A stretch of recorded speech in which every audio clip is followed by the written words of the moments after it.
In a single year, the 10 richest people in America saw their wealth explode by a staggering $700 billion. At the same time, the national debt-to-GDP ratio climbed from 76% to nearly 90%. We have heard these slogans about bringing back the working man, but when you pull back the curtain on the actual legislation, a different story emerges. From the most aggressive tax cuts in a generation to billion-dollar arms deals in the Middle East, the policies of the Trump era didn't just tweak the economy, they fundamentally redistributed its rewards. Today, we are looking at the data to prove how the America First agenda often looked more like billionaires first. To understand how the US economy was crushed in terms of long-term stability, while the elite thrived, we have to look at four specific pillars. First, the 2017 tax cuts, the fuel for wealth concentration. Second, the regulatory purge that prioritizes corporate profits over environmental and financial safety. Third, the military-industrial complexes windfall from Middle Eastern conflict. And finally, the massive debt bill for the future generations. Stick around, because we are also going to look at the direct financial links between foreign sovereign wealth funds and the inner circle of the administration. This isn't just politics, it's a deep dive into the math of inequality. The Tax Cuts and Jobs Act of 2017 was the cornerstone of this economic era, marketed as a middle-class miracle. But the data reveals it functioned primarily as a wealth transfer mechanism for the top 1%, while the administration promised an explosion in GDP growth.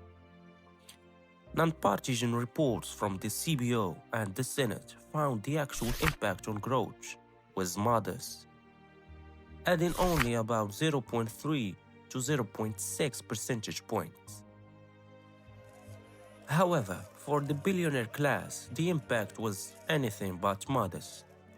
By slashing the corporate tax rate from 35% to 21%, the government effectively handed a massive liquidity boost to shareholders. Instead of the promised surge in wages or domestic manufacturing investment, corporations used this windfall for record-breaking stock buyback.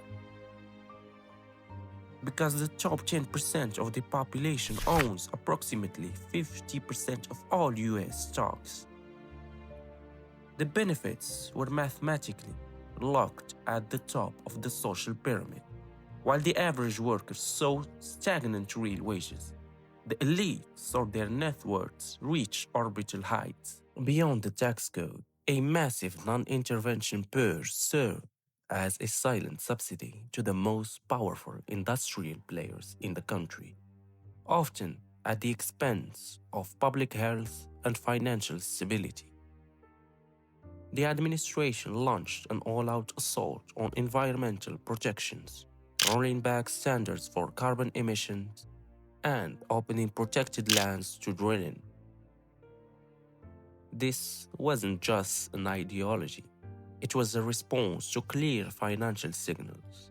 By 2024, the oil and gas industry had funneled a $40.1 million into Trump's campaign efforts, seeking a petroleum-first policy. Simultaneously, the weakening of Dodd-Frank regulations allowed banks to take on more risk with less oversight. While this increased short-term bank profits, it eroded the firewalls built after the 2008 financial crisis.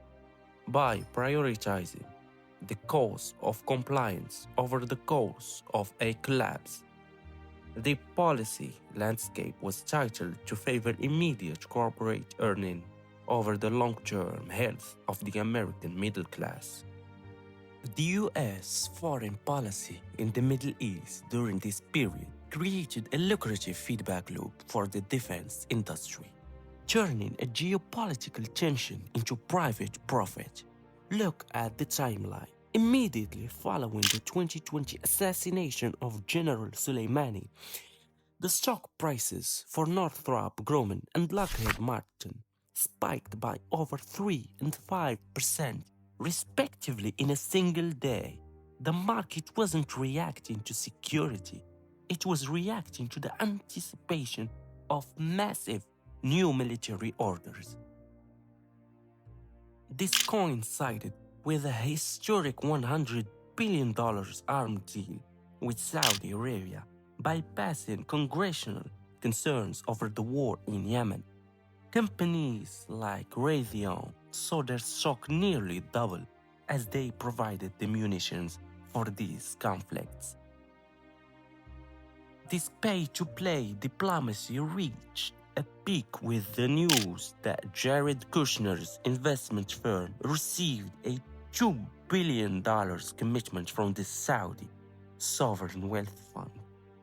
Shortly after his time in the White House, it raises a critical question.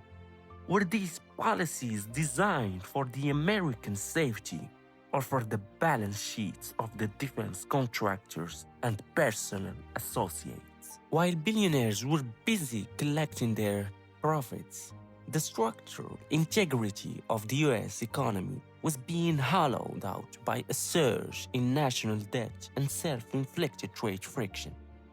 The narrative of fiscal conservatism vanished. The federal deficit jumped from 3.5% of GDP in 2016 to over 5% in 2020. The TCGA alone is projected to reduce tax revenue by $1.2 trillion over a decade. To cover the gap, the government had to borrow at a record pace, pushing the debt-to-GDP ratio to nearly 90%. Compounding this was the trade war. High tariffs on steel and aluminium didn't bring back a manufacturing golden age.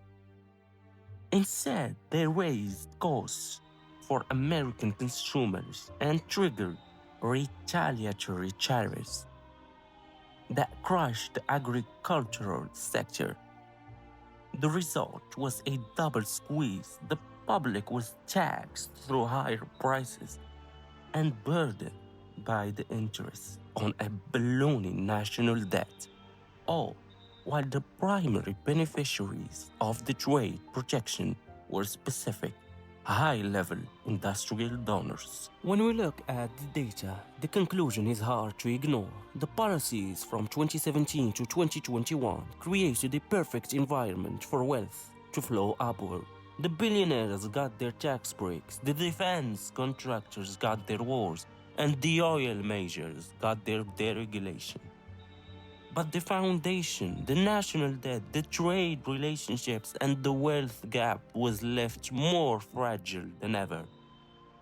And if you find this deep dive into economic policy helpful, I hope you hit the like button and subscribe. We are doing a follow-up on how these debt levels are affecting inflation today. So ring the bell so you don't miss it. What do you think? Was the short-term boom worth the long-term bill?